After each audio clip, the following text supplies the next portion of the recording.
I saved every penny for 4 years to escape my toxic family and study abroad in London. But the night before my flight, I opened my locked drawer and found my passport completely gone. When I desperately tore my room apart, my mother calmly walked in, casually flipping my blue passport in her manicured hands. She smiled and told me I was not going anywhere because who else would cook and clean for them? I ended up missing my flight and cried for 3 agonizing days. But then I walked into the embassy, and the horrifying financial secret they revealed changed absolutely everything. My parents never saw me again. My name is Chloe, 33 years old and a data analyst who finally thought I had bought my own freedom. Before I tell you exactly how I sent my own family to federal prison, let me know where you are watching from in the comments below. Hit like and subscribe if you have ever had to fight your own blood relatives just to survive. My flight to London was scheduled to depart at exactly 9 in the morning. I had spent 4 grueling years working 80-hour weeks at a demanding corporate firm just to secure a fully funded master degree program overseas. This was my golden ticket out of my parents' house in the Chicago suburbs. To the outside world, our neighborhood looked like a pristine community of successful professionals. But inside our walls, this house had always felt much more like a labor camp than a home. My 2 large suitcases were packed and zipped, sitting heavily by the door of my small bedroom. I had carefully checked my packing list 3 times: clothes, laptop admission letters, financial documents. Everything was perfectly arranged. All I needed was my passport. I walked over to my vintage wooden desk and pulled out a small silver key from my pocket. I always kept my most important identity documents in the bottom locked drawer. I inserted the key, but the lock mechanism offered zero resistance. It had been forced open. Panic, cold and sharp, immediately pierced my chest. I yanked the wooden drawer out entirely, nearly dropping it on my foot. My birth certificate was still there. My old bank statements were there. But the small blue booklet that represented my entire future was missing. I frantically tore through the drawer, tossing papers onto the floor in a desperate frenzy. I checked my purse, my backpack, my coat pockets. My breathing turned shallow and rapid, my hands shaking violently. I knew exactly where I had safely put it. I had checked it just that morning. As I fell to my knees to look under the bed, praying it had somehow slipped through the cracks, the hardwood floor creaked loudly behind me. I turned around to see my mother Brenda standing in the doorway. She was wearing her expensive silk robe, the exact one she bought after draining my emergency fund 2 years ago. She leaned against the doorframe with an air of absolute boredom. In her right hand, she held a small blue booklet, casually tapping it against her leg, like a useless piece of cardboard. "Are you looking for this?" she asked, her voice dripping with an artificial sweetness that made my stomach turn. I scrambled to my feet, my heart pounding violently against my ribs. "Mom, what are you doing? Give that back to me. My flight is tomorrow morning." I reached out, but she quickly pulled her hand back, stepping neatly out of my reach. "You are not going anywhere, Chloe," she stated flatly, as if she were canceling a casual dinner reservation rather than destroying my entire life. I stared at her, unable to process the sheer audacity of her words. "What are you talking about? I have a fully funded scholarship. My bags are packed. Give me my passport right now." My mother sighed heavily, rolling her eyes as if my desperation was an irritating inconvenience. "We have already made other arrangements for you. Your sister Victoria and her husband Marcus are opening a new investment consulting firm this week. They are going to be very busy." I felt the blood drain from my face. Victoria was the golden child, the one who received luxury cars and cash handouts while I was told to work harder. Marcus was a tall, charismatic African-American man who constantly bragged about his wealth, but always seemed to need a loan from our parents. "What does their new business have to do with my master degree?" I demanded, my voice shaking with a dangerous mix of rage and terror. "Someone needs to manage their data and keep their books organized," my mother replied smoothly. "And more importantly, someone needs to take care of this house. Victoria will be dropping her 2 children off here every morning at 7. Who will cook their meals? Who will do the laundry and clean the floors when your father and I go to our country club events? I stood absolutely frozen. She was demanding that I abandon a prestigious academic program in London to become an unpaid maid and an uncompensated data analyst for my entitled sister. You cannot be serious, I whispered, stepping toward her again. You broke into my locked drawer. You stole federal property. You are ruining my future so Victoria can have free childcare. I am a 33-year-old woman, not your servant. Hand it over, Mom, or I am calling the police immediately. Instead of looking intimidated, my mother laughed. A cruel, sharp sound that echoed in the quiet hallway. Call them. Tell them your mother misplaced your passport in her own house. See how much they care about family drama. Besides, you owe us. We raised you. We put a roof over your head. It is time you finally paid us back instead of running off to Europe to be selfish. Selfish. The word felt like a physical blow to my chest. I had faithfully paid rent to live in my childhood bedroom since I was exactly 18 years old. I had funded my own education. I had paid for their vacations when they claimed they were struggling financially. And now, hours before my escape, she was casually holding my future hostage to serve her favorite daughter. Please, Mom. I begged, the anger giving way to sheer desperation as the reality of the ticking clock hit me. Please do not do this. I have worked for 4 years for this exact moment. I will gladly send you money straight from London. I will hire a maid for you. Just let me go. My mother simply turned her cold back on me, slipping my passport into the deep pocket of her silk robe. We are done discussing this, Chloe. Unpack your bags. Victoria is dropping the kids off at 7 sharp. I want breakfast ready by the time I wake up. She walked down the hallway, leaving me standing in the doorway of my bedroom. The silence of the house pressed against my ears.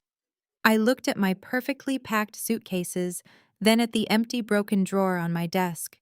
The realization settled over me like a suffocating blanket. I was completely and utterly trapped. The walls of the room that I had spent years trying to escape suddenly felt smaller, closing in on me with a terrifying finality. I sank to the floor next to my luggage, burying my face in my hands as the first wave of tears finally broke through. Tomorrow morning, my flight would leave without me soaring across the Atlantic Ocean, while I remained exactly where they wanted me, locked in a cage of their own making.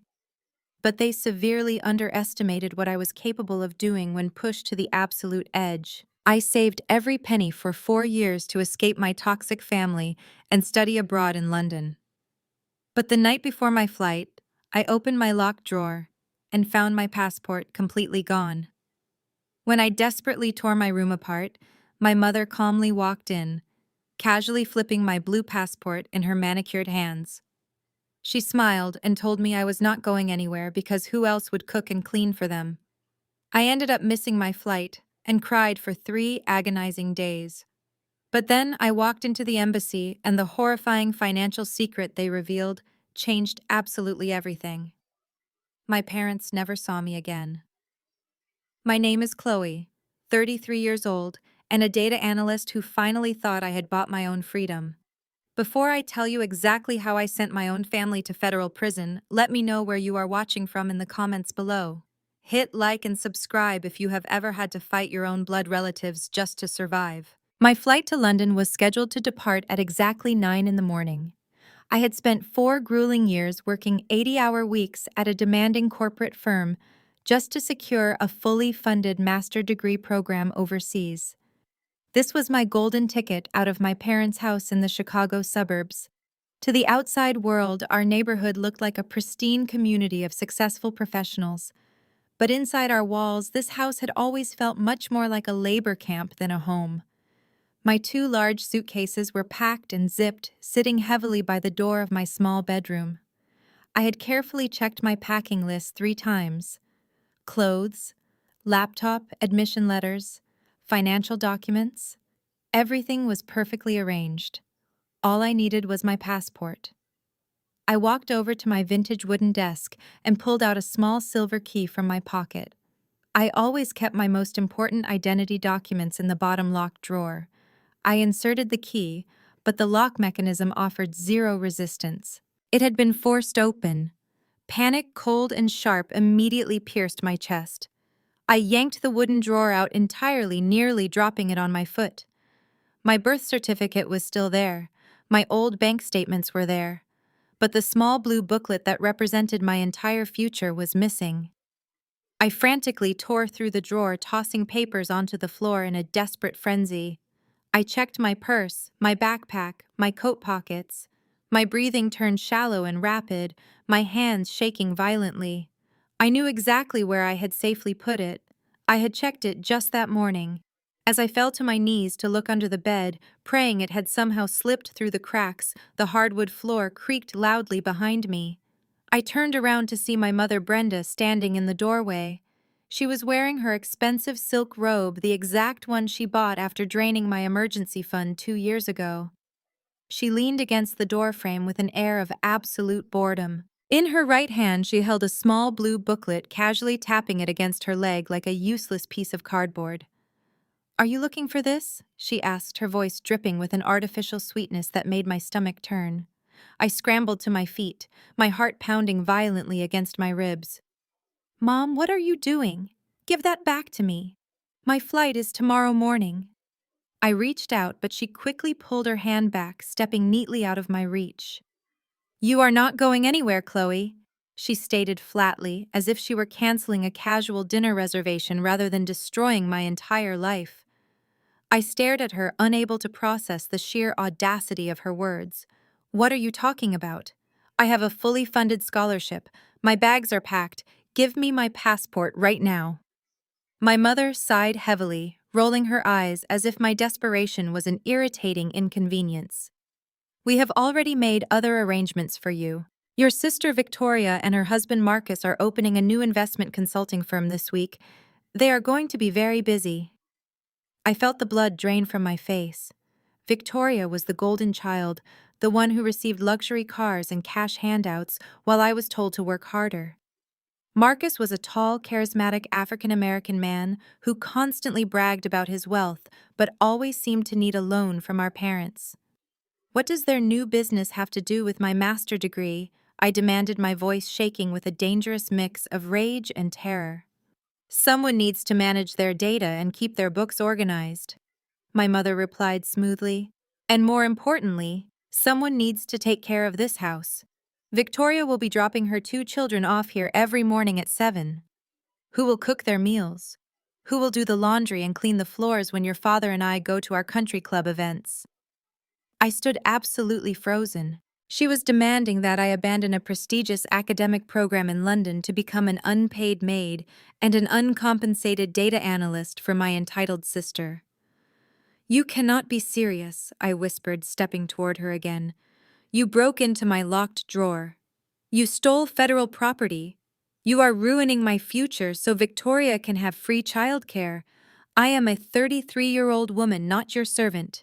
Hand it over, Mom, or I am calling the police immediately."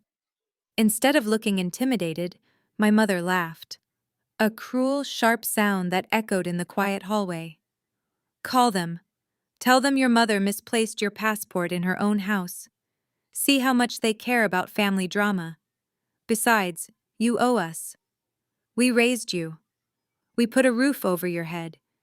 It is time you finally paid us back instead of running off to Europe to be extremely selfish and hopelessly ungrateful tonight. I saved for 4 years to study abroad, but the night before my flight I opened my locked drawer and found my passport gone. When I tore my room apart, my mother walked in, casually flipping my blue passport in her manicured hands. She smiled and told me I was not going anywhere because who else would cook and clean. I missed my flight and cried for 3 agonizing days. Then I walked into the embassy, and the horrifying financial secret they revealed changed everything.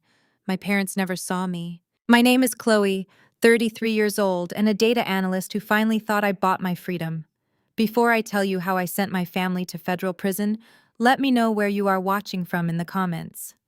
Hit like and subscribe if you have ever had to fight your blood relatives just to survive. My flight to London departed at exactly 9 in the morning. I spent 4 grueling years working 80-hour weeks to secure a fully funded master's degree program overseas. This was my golden ticket out of my parents' house in the Chicago suburbs. To the outside world, our neighborhood looked like a pristine community. But inside our walls, this house felt like a labor camp than a home. My two large suitcases were packed, sitting heavily by the door. Everything was just perfectly arranged. All I needed was my passport. I walked to my wooden desk and pulled out a small silver key. I kept my identity documents in the bottom locked drawer. I inserted the key, but the lock mechanism offered zero resistance. It had been forced open. Panic immediately pierced my chest. I yanked the drawer out entirely. My birth certificate was there, but the blue booklet representing my entire future was missing. I tore through the drawer, tossing papers onto the floor. I checked my purse, my backpack, my coat pockets. My breathing turned shallow, my hands shaking violently. I knew exactly where I safely put it. I checked it just that morning. As I fell to my knees to look under the bed, the hardwood floor creaked loudly behind me. I turned around to see my mother Brenda standing in the doorway. She leaned against the doorframe with an air of absolute boredom. In her right hand, she held a small blue booklet, casually tapping it against her leg, like a useless piece of cardboard. "Are you looking for this?" she asked, her voice dripping with an artificial sweetness that made my stomach turn. I scrambled to my feet, my heart pounding violently. "Mom, what are you doing? Give that back to me. My flight is tomorrow morning." I reached out, but she quickly pulled her hand back, stepping out of my reach. "You are not going anywhere, Chloe," she stated flatly, as if canceling a dinner reservation rather than destroying my life. I stared at her, unable to process the sheer audacity of her words. "What are you talking about? I have a fully funded scholarship. My bags are packed. Give me my passport." My mother sighed, rolling her eyes. "We already made other arrangements for you. Your sister Victoria and her husband Marcus are opening a new investment consulting firm this week. They are going to be very busy." Victoria was the golden child, receiving luxury cars and cash, while I was told to work harder. Marcus was a charismatic African-American man who constantly bragged about his wealth but always needed a loan from our parents. "What does their new business have to do with my master's degree?" I demanded, my voice shaking. "Someone needs to manage their data and keep their books organized," my mother replied smoothly. "And someone needs to take care of this house. Victoria will drop her two children off here every morning at 7. Who will cook their meals? Who will do the laundry when your father and I go to our country club events?" I stood absolutely frozen. She demanded that I abandon a prestigious academic program to become an unpaid maid and data analyst for my entitled sister. "You cannot be serious," I whispered. "You broke into my locked drawer. You stole federal property. You are ruining my future so Victoria can have free childcare. I am a 33-year-old woman, not your servant. Hand it over, Mom, or I am calling the police." My mother laughed. "Call them. Tell them your mother misplaced your passport. See how much they care about family drama. Besides, you owe us. We raised you. We put a roof over your head. It is time you paid us back instead of running off to Europe to be selfish." Selfish. The word felt like a physical blow. I faithfully paid rent to live here since I was 18. I funded my own education. I paid for their vacations. And now she casually held my future hostage to serve her favorite daughter. "Please, Mom," I begged. "Please do not do this. I worked for 4 years for this exact moment. I will send you money straight from London. I will hire a maid for you. Just let me go." My mother turned her back on me, slipping my passport into the pocket of her silk robe. "We are done discussing this, Chloe. Unpack your bags. Victoria is dropping the kids off at 7 sharp. I want breakfast ready by the time I wake up." She walked down the hallway, leaving me standing in the doorway. The silence of the house pressed against my ears. I looked at my packed suitcases, then at the empty, broken drawer on my desk. The realization settled over me like a suffocating blanket. I was trapped. The walls of the room suddenly felt smaller, closing in on me with a terrifying finality. I sank to the floor next to my luggage, burying my face in my hands as the first wave of tears broke through. For 3 agonizing days, I remained locked inside that suffocating bedroom. My father Gregory and my brother-in-law Marcus had physically blocked the door that first night, snatching my mobile phone directly from my hands when I desperately tried to dial for emergency help. I sat on the cold hardwood floor and watched the digital clock on my desk strike the exact minute my flight to London took off. I felt my entire future evaporate into thin air. I cried until my eyes burned and my throat was completely raw. But by the dawn of the fourth morning, the tears completely stopped. My crippling despair hardened into an absolute cold calculation. I realized that screaming and fighting would only tighten the chains they had placed around me. If I wanted to survive, I had to play their twisted game. When the heavy brass lock finally clicked open, my mother stepped into the room with Marcus looming menacingly right behind her.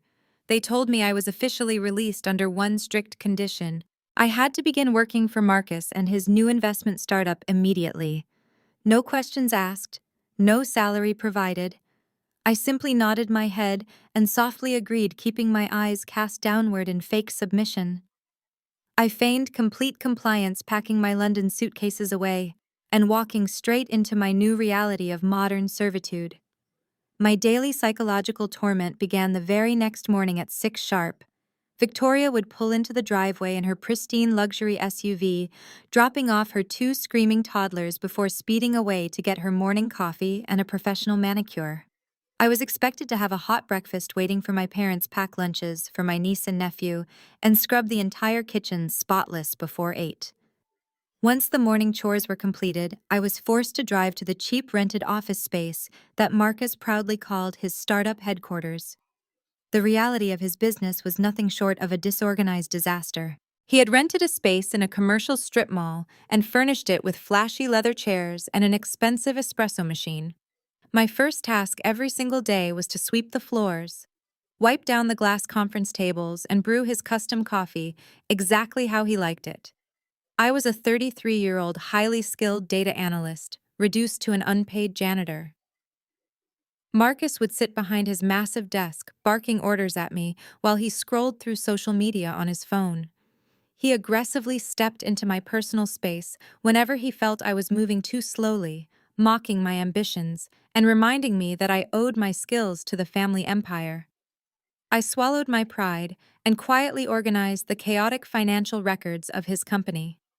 He handed me shoeboxes full of crumpled receipts, randomly scribbled sticky notes, and digital spreadsheets that made absolutely no mathematical sense. As I sat in the dimly lit corner of the office compiling his messy data, I realized he had no actual business strategy. He was simply moving money around to look successful. But I kept my mouth shut and meticulously categorized every single transaction, playing the role of the obedient, broken sister.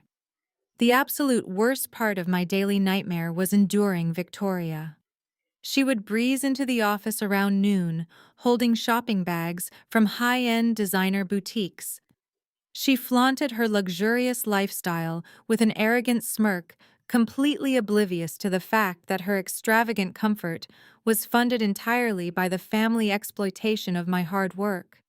She would parade around the office, showing off her new diamond watches and custom Italian leather handbags. "Look at this new collection, Chloe," she would say, holding a ridiculously expensive purse right in front of my face while I scrubbed the coffee stains off her husband's desk. "Mom and Dad gave Marcus a massive bonus for getting the business up and running so quickly. You should be proud to support us. It takes a village to build wealth."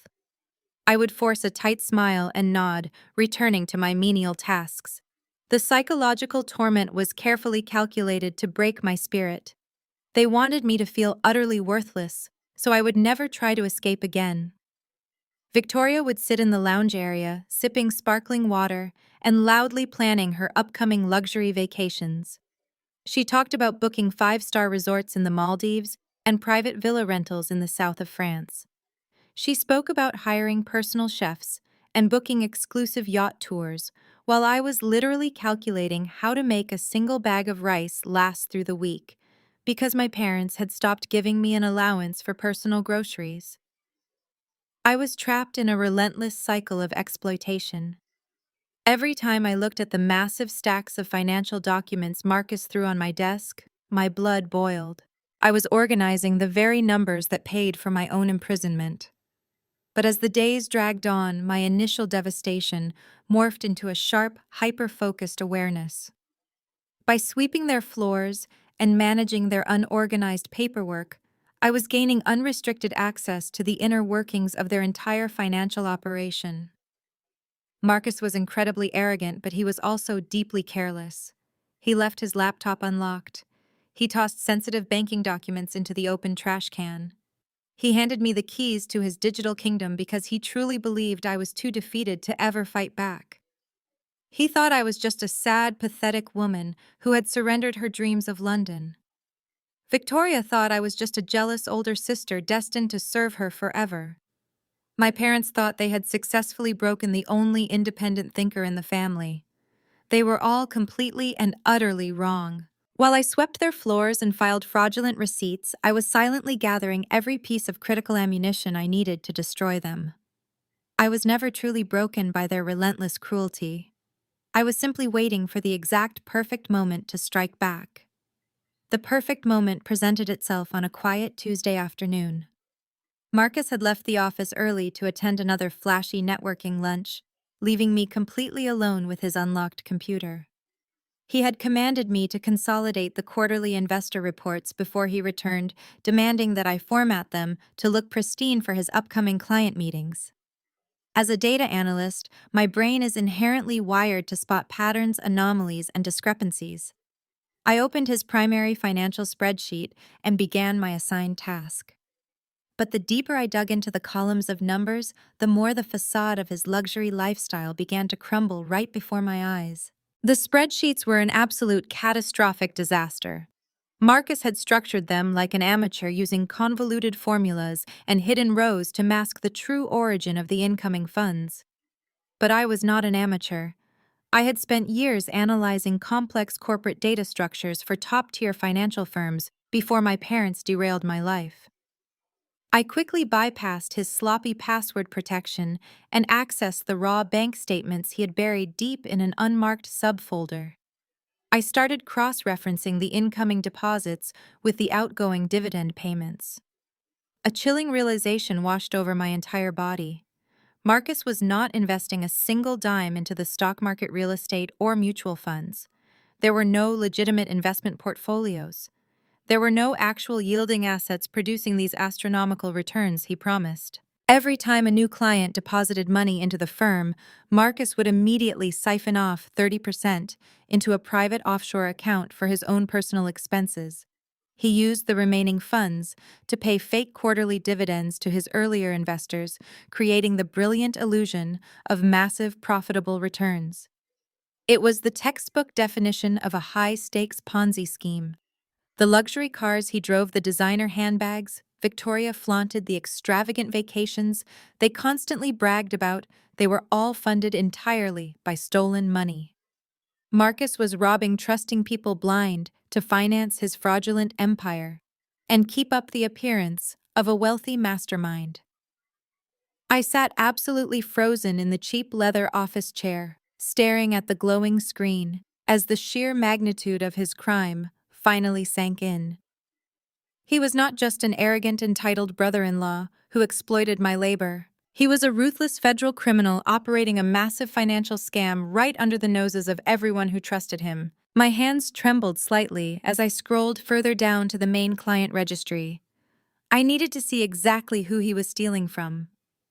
The names on the list made my blood run completely cold.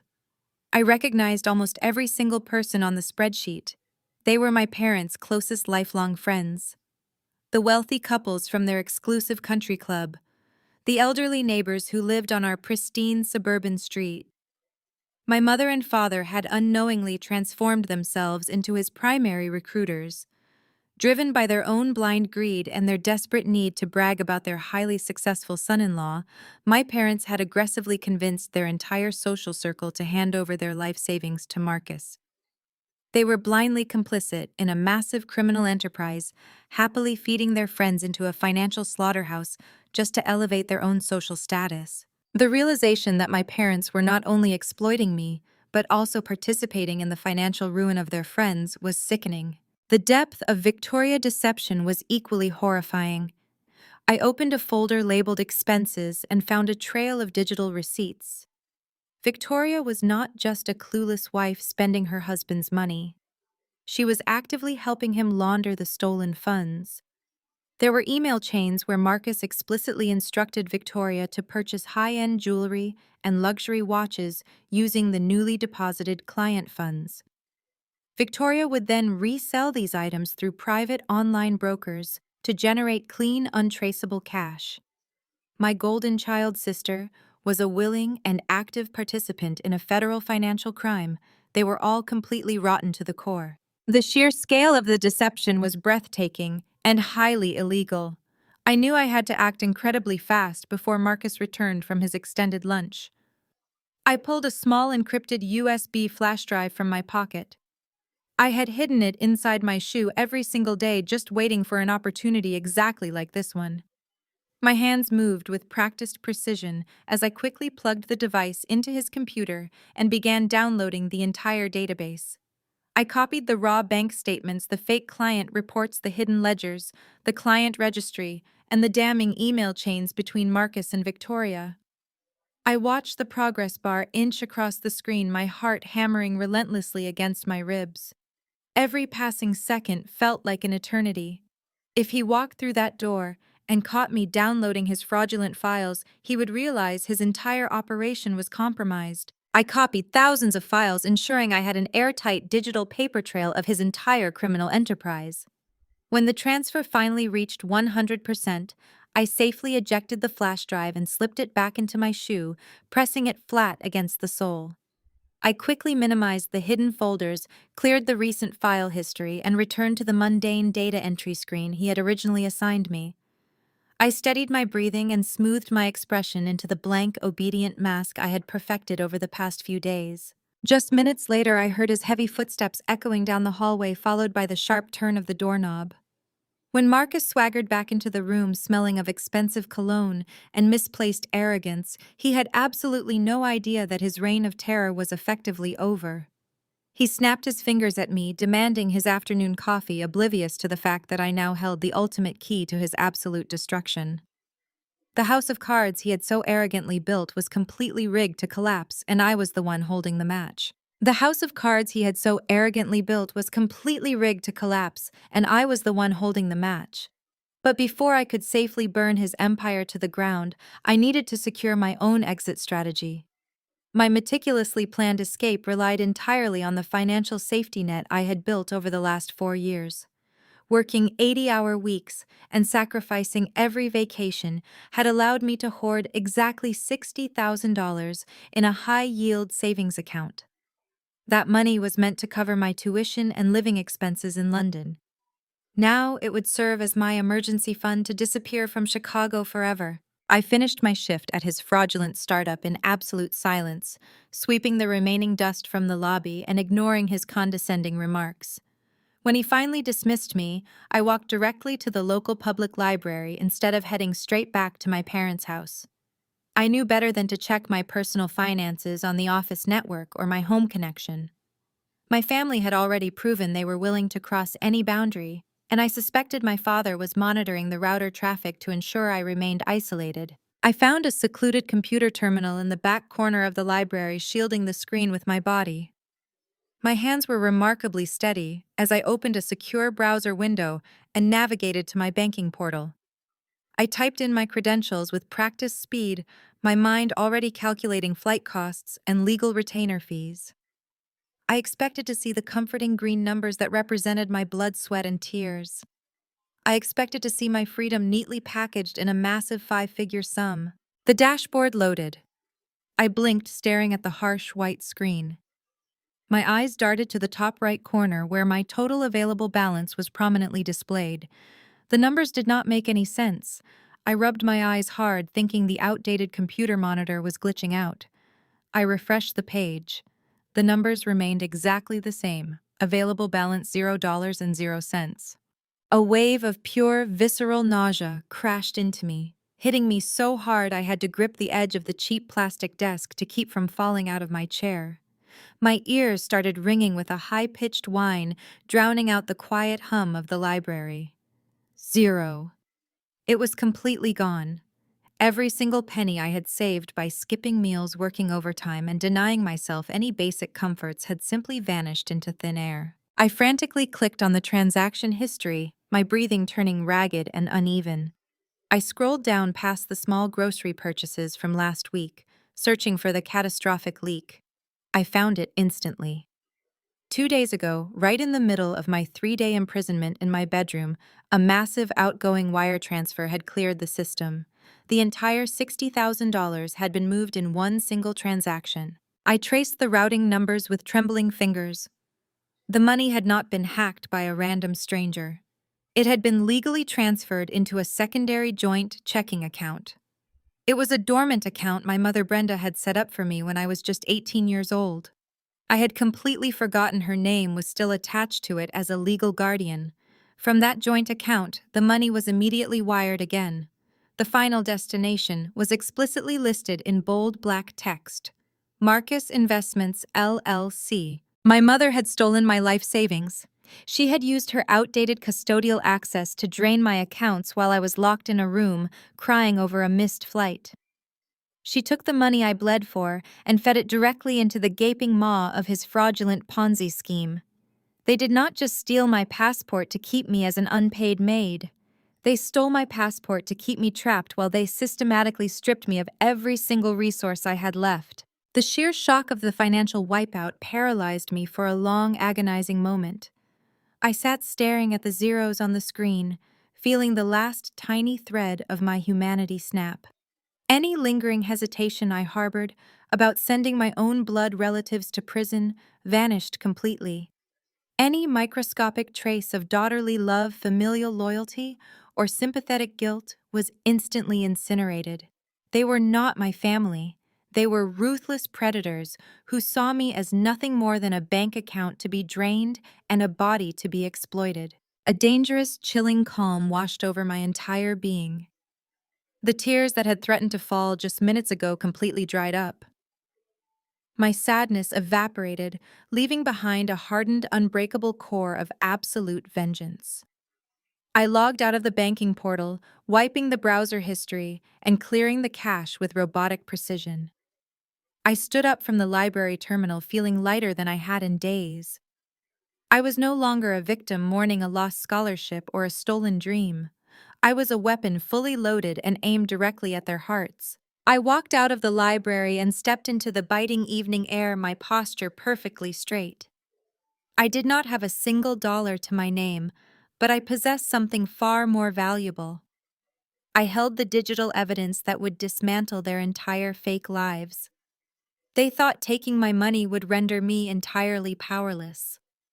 They foolishly believed that leaving me with $0 would force me to submit to their control forever. But stripping me of everything meant I officially had absolutely nothing left to lose. I marched back toward my parents' house, ready to face the monsters who raised me. I needed to look them directly in the eyes and hear them confess to what they had done. I needed them to hand me the final verbal proof of their ultimate betrayal. The time for hiding and weeping was officially over. I was going to aggressively confront them all tonight without any mercy. I slammed the heavy oak front door behind me, letting the loud thud echo through the pristine hallway of my parents' house. I marched straight into the formal living room, where my mother Brenda and my father Gregory were relaxing. The fireplace was crackling warmly.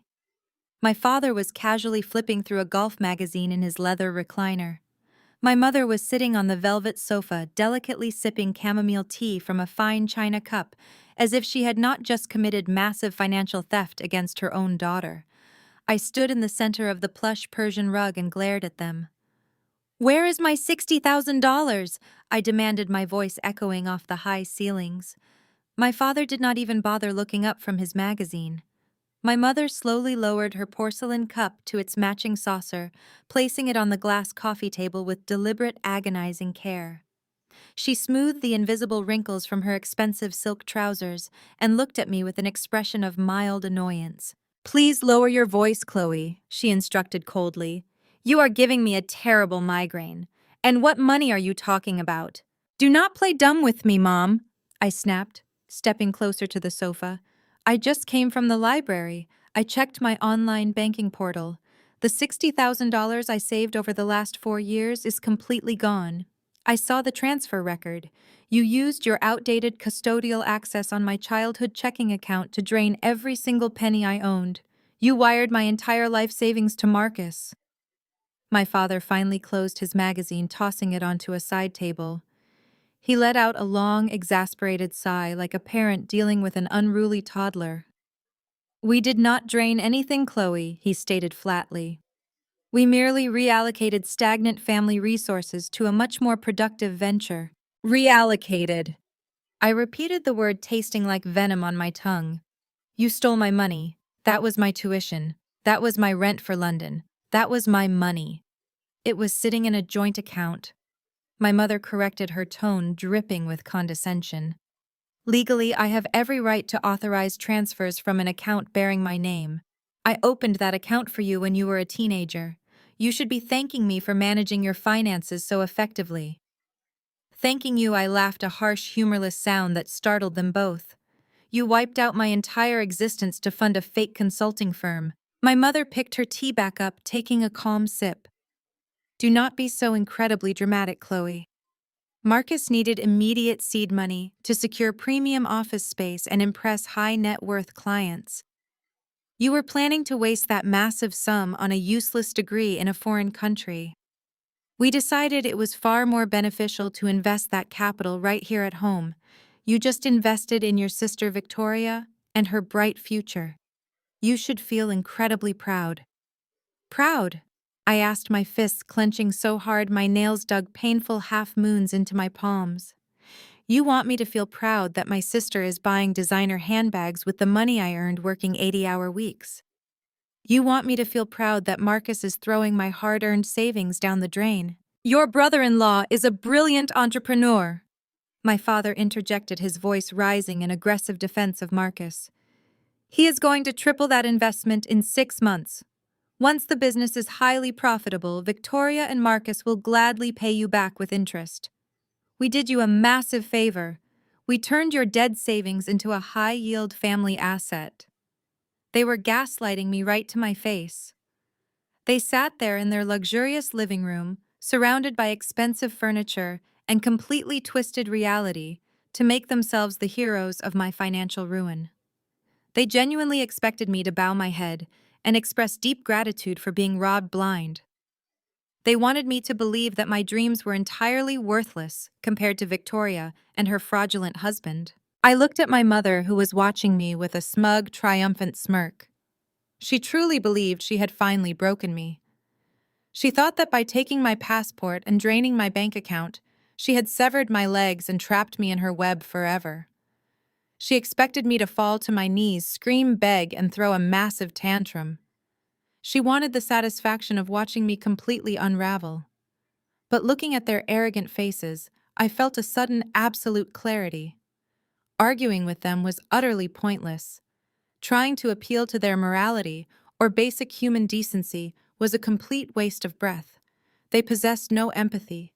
They possessed no soul. They were empty, parasitic shells who only valued me as an exploitable resource. The white-hot rage inside my chest instantly cooled into solid, impenetrable ice. I realized that keeping them talking would only waste my precious time. Every second I spent yelling at them was a second I could be using to finalize my plan to destroy their entire world. You are right, I said, my voice dropping to a calm, even whisper. My mother paused, her teacup hovering mid-air. My father narrowed his eyes, looking at me with deep suspicion. I forced my facial muscles to relax, unclenching my fists and dropping my shoulders into a submissive posture. I suppose I was just shocked by the sudden transfer, I lied, forcing the words out smoothly. I should have realized you were just trying to help the family grow its wealth. I know Marcus is working very hard. I will trust your judgment. My mother smiled, her smug expression returning in full force. See, Gregory, she said, turning to my father. I told you she just needed a moment to calm down and see the bigger picture. We are your family, Chloe. We always know what is best for you. Now go upstairs and get some rest. Victoria expects you to have the quarterly reports formatted by tomorrow morning. I will get right on it, I replied obediently. I turned around and walked out of the living room, keeping my steps slow and measured. But the moment I reached the shadows of the hallway, my obedient mask instantly dropped. A cold, predatory smile spread across my face. They thought they had won. They thought I was finally subdued and ready to serve them for the rest of my life. They had absolutely no idea that I was already 10 steps ahead of them. Tomorrow morning, I was not going to format any quarterly reports for Marcus.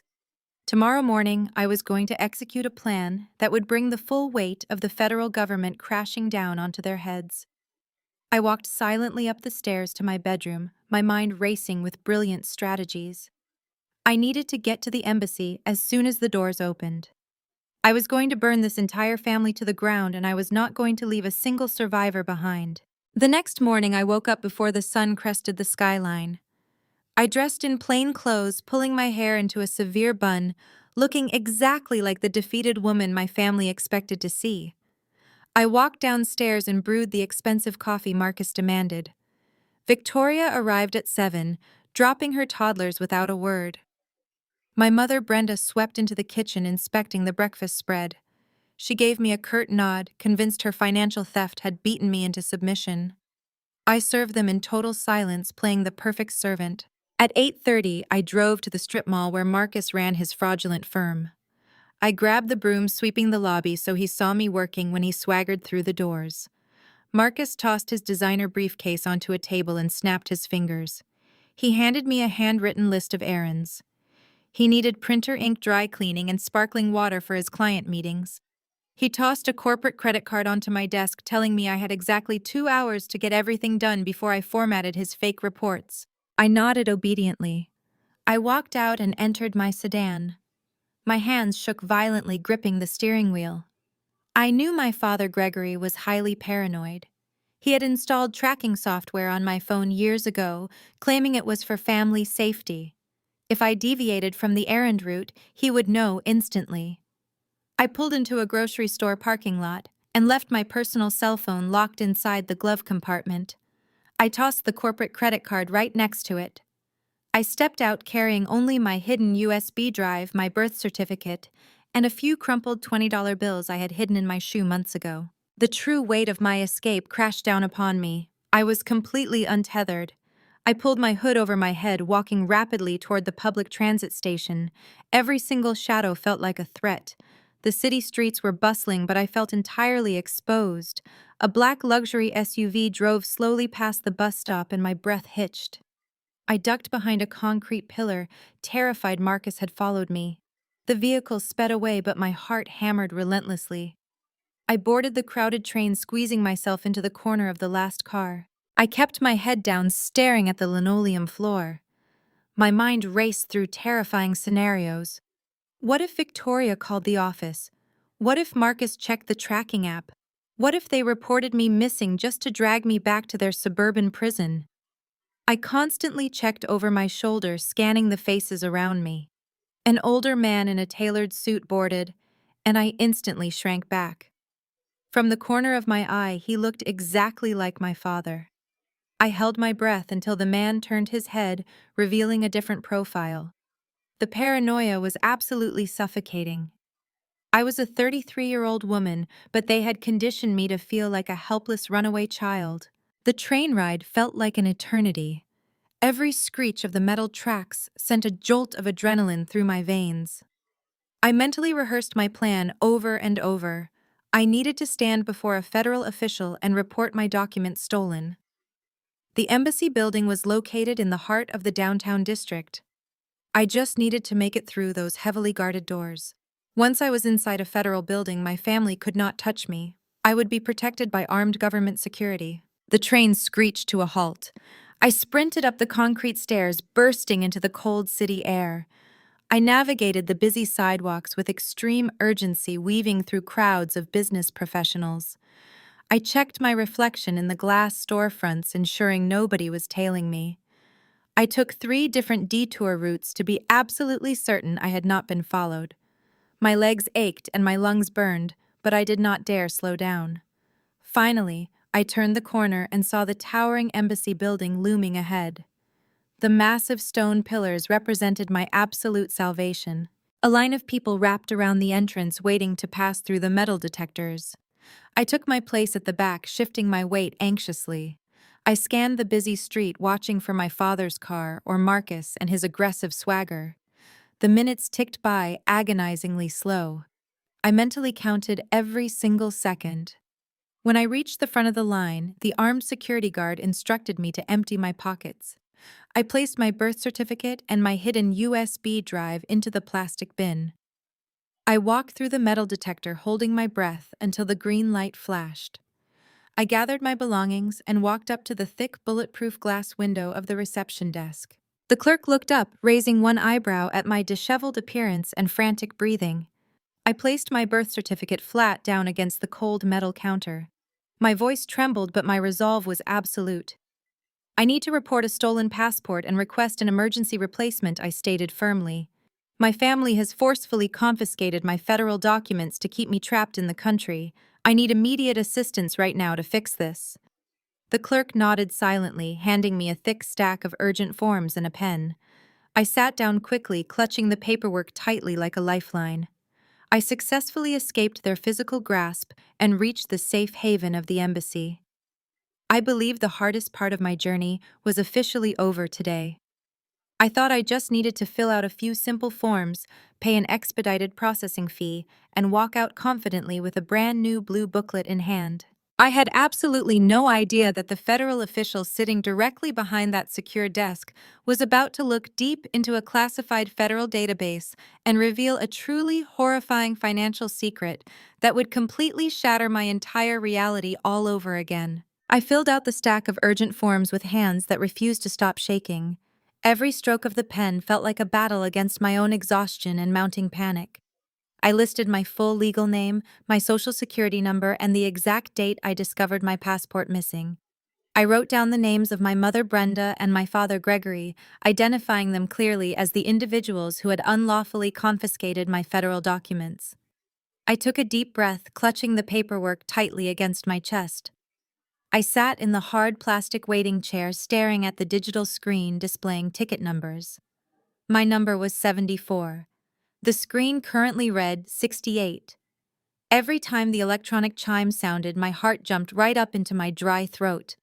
I kept glancing toward the heavy security doors, absolutely terrified Marcus would somehow burst through them with his aggressive swagger. Finally, the digital chime rang out, and the number 74 flashed in bright red LED lights above window number 3. I stood up quickly, smoothing my plain clothes and marching straight toward the thick, heavy, bulletproof safety glass. A stern-looking consular official in a crisp white shirt and dark blue tie sat behind the glass. He had graying hair at his temples and an unreadable expression. He slid a small plastic tray through the gap beneath the glass, signaling me to submit my documents. I placed my completed forms and my original birth certificate into the tray, sliding it back to him. "I need to report my passport stolen by my immediate family," I stated, keeping my voice professional. I was scheduled to fly to London yesterday for a fully funded master degree program. My parents forcefully took my passport to prevent me from leaving the country and locked me inside a room. I need an emergency replacement issued today so I can salvage my scholarship and leave Chicago. The official nodded silently, his expression remaining entirely neutral. He picked up my forms and began typing my information into his secure computer terminal.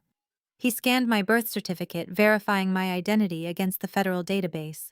I stood there feeling a slight wave of relief wash over me. I thought the process was moving forward smoothly. I watched his fingers fly across the keyboard, anticipating the moment he would hand me a receipt for the expedited processing fee.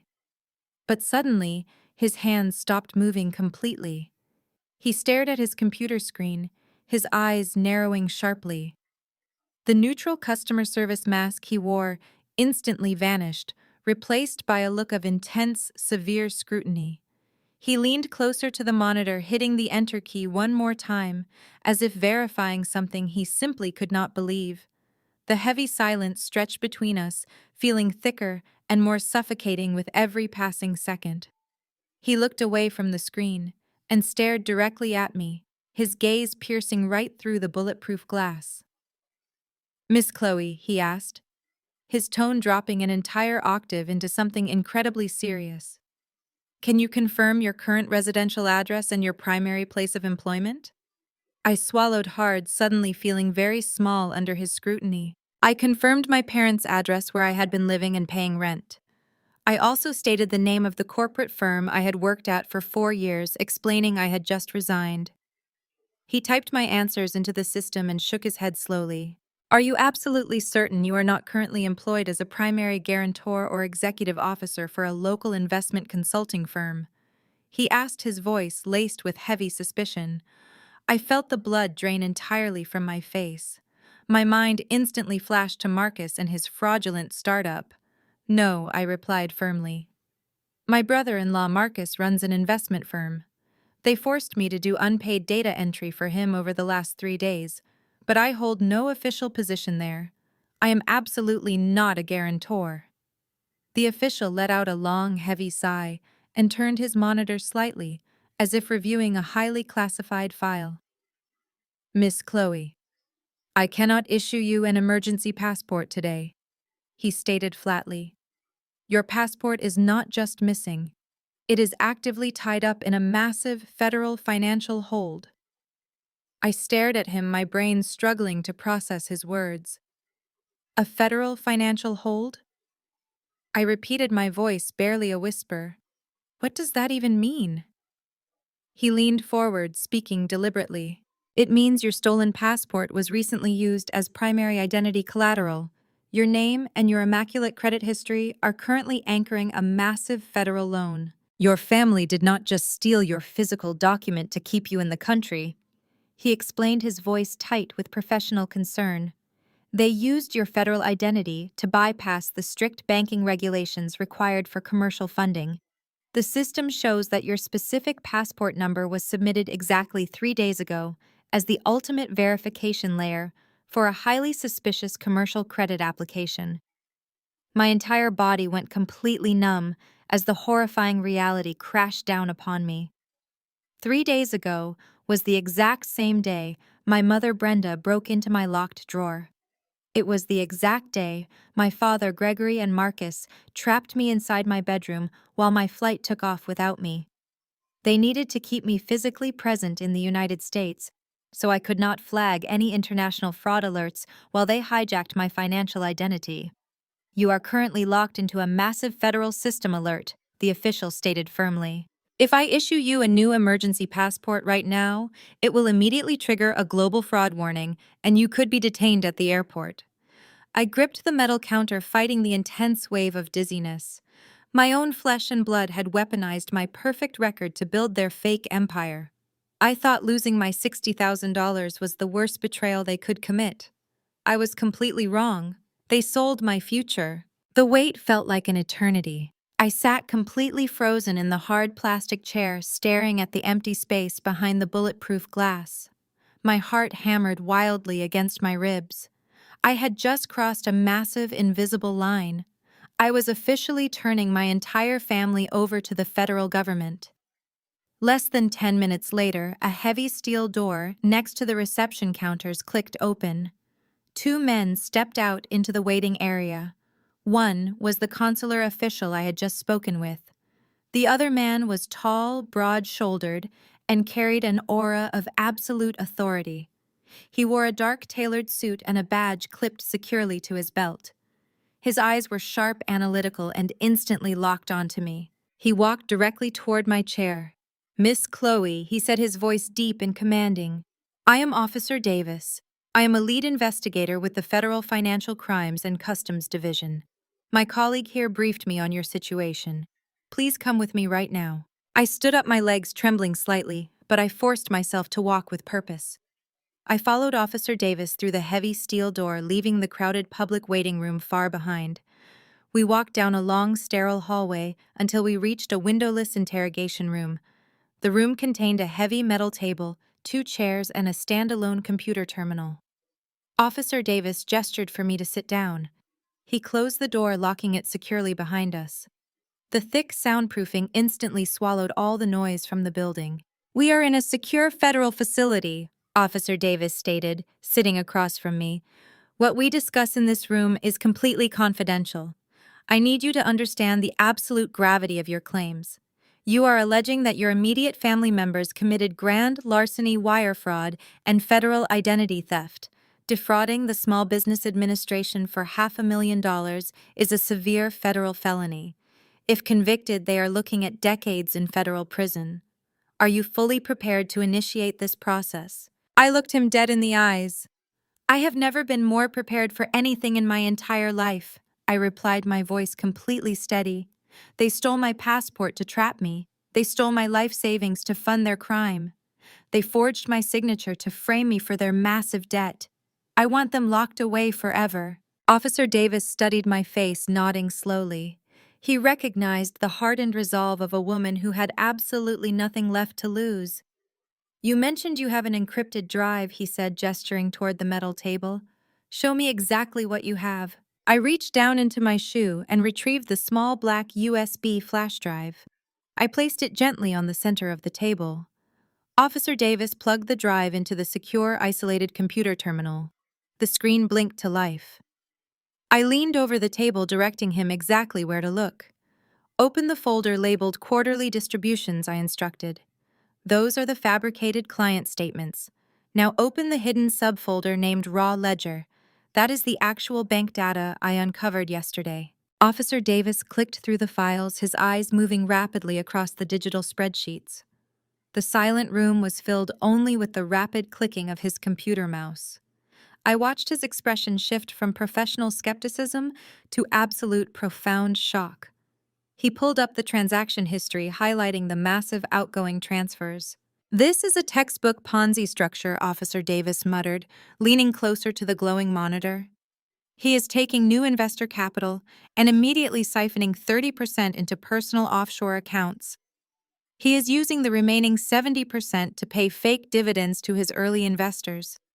This entire operation is completely insolvent. I pointed to a specific transaction line on the screen.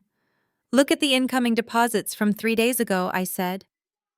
My mother drained my childhood joint account and wired $60,000 directly to Marcus. She stole my tuition money. Officer Davis traced the digital money trail with his finger. And right here he noted, pulling up the SBA loan application file. The federal loan underwriting required a mandatory 10% cash injection to prove business liquidity. They stole your $60,000 to meet the cash requirement for the $500,000 loan.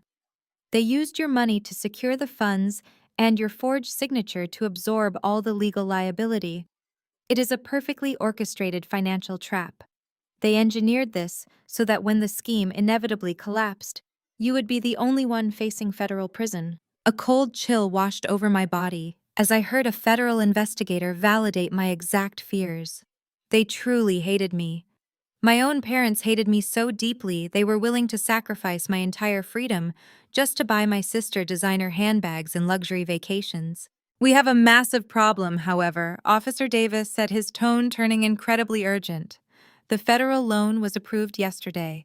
The Treasury is scheduled to disperse the $500,000 directly into Marcus and his business account by tomorrow morning. Once those funds hit his fraudulent account, he will instantly wire the money offshore. The government will lose $500,000, and your family will disappear with the stolen cash. Panic flared in my chest. You have to stop the transfer, I pleaded. You have to freeze the accounts before he gets the money. Officer Davis turned away from the monitor and looked at me with a fierce, determined intensity. We are going to do much more than freeze his accounts, Chloe. We are going to execute a coordinated federal sting operation. You handed me the exact digital roadmap to dismantle a massive criminal syndicate. We need to act immediately before they realize you have exposed them. He picked up the secure telephone on the desk. You outsmarted a criminal ring while sweeping floors, he said softly. Now it is my turn to finish the job. Officer Davis dialed a classified internal number on his secure desk phone. He bypassed the standard bureaucratic channels, entirely speaking directly to a senior director at the Treasury Department. His voice was sharp-clipped and radiated absolute authority. He ordered an immediate covert freeze on the $500,000 loan approved for Marcus Investments. He explicitly mandated that the freeze must remain entirely invisible on the client side. Marcus would log into his banking portal tomorrow morning and still see the funds marked as pending dispersal. The trap required Marcus to believe he had successfully won. If Marcus panicked and fled the country tonight, the federal sting operation would completely collapse. Next, Officer Davis accessed the Global Customs database on his terminal. He pulled up the unique serial number of my stolen blue passport. With a few rapid keystrokes, he placed a critical federal red flag directly on the document. He turned the monitor so I could see the glaring crimson warning spanning across my digital file. If anyone attempts to use this specific passport for international travel, commercial banking, or identity verification, it will immediately trigger a silent alarm across all federal law enforcement agencies, he explained. The moment Marcus or your father tries to leverage this document again, they will be walking straight into a federal cage. The stolen passport was no longer a tool for my imprisonment. It was now a highly radioactive tracking device. While the financial traps were being meticulously set in cyberspace, the consular official who had initially helped me returned to the interrogation room. He held a freshly printed, pristine blue booklet in his hands. It was my emergency replacement passport. He handed it to me with a respectful nod. The stiff new pages felt incredibly heavy in my trembling hands. This small physical document represented my restored freedom. I traced the golden emblem on the cover, feeling a massive surge of adrenaline replace my lingering exhaustion. I was no longer an undocumented hostage trapped in my childhood bedroom. Officer Davis leaned across the metal table, resting his elbows on the cold surface. We have secured the stolen funds and neutralized the fraudulent loan, he stated firmly. But to build an airtight federal indictment, we need to catch them actively attempting to enforce their financial extortion. We need to draw them out into a heavily monitored public space where federal agents possess absolute jurisdiction. We need to lure them directly to the international airport terminal. I nodded, understanding exactly what he was demanding. I pulled out my phone, connecting to the secure embassy network. I accessed my airline application and selected a one-way ticket to London, departing at 5 o'clock tomorrow afternoon. I deliberately used the credit card linked to my compromised childhood joint account, the exact same account my mother Brenda had violently drained just 2 days ago. I knew my mother received instant SMS text alerts for any transaction attempted on that specific account. By purchasing the ticket, I was intentionally ringing the alarm bell. Wait, I said, my finger hovering over the final confirmation button. If I buy this ticket right now, Brenda will receive the notification instantly. She will alert Marcus and my father. They will realize I escaped their physical control, and they might destroy the hard drives at the office before your agents can secure the physical evidence. Officer Davis smiled, a razor-sharp expression of pure tactical brilliance. You are thinking exactly like a federal agent, Chloe. Do not hit confirm yet. You need to return to your parents' house tonight. You must walk through that front door and play the role of the defeated, obedient servant one last time. You need to cook their dinner, wash their dishes, and act as though absolutely nothing has changed. Tomorrow morning, you will go to the office and sweep the floors just like Marcus expects.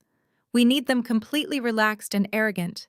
You will not hit that purchase button until tomorrow afternoon, when you are safely en route to the airport terminal. The sheer danger of his proposed plan sent a shiver down my spine. I was going to walk back into the lion's den, fully knowing the lions were federal criminals. If I displayed even a fraction of hesitation or rebellion, they might suspect I knew the truth. But I also knew I possessed the ultimate armor. I was walking back into that house, backed by the full weight of the United States federal government. I will do it, I agreed, my voice resolute.